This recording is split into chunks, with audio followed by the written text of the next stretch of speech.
Hi guys, and welcome to our YouTube channel Quick Guide, and today I'm here with another new video to show you guys on how you can sign up to your OnlyFans account from your laptop or PC.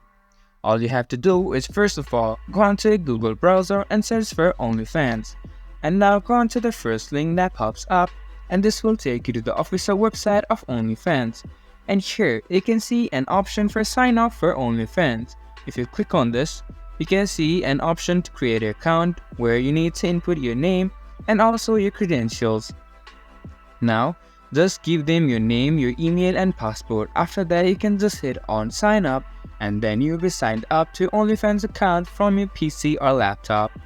This was for this video, and that's how you can sign up for your OnlyFans account. I hope you guys find our video helpful. If you do, make sure to leave a like, subscribe to our YouTube channel and hit the bell notification. And don't forget to drop a comment for review, and for more content like this, see you guys in our next video. Thank you for watching.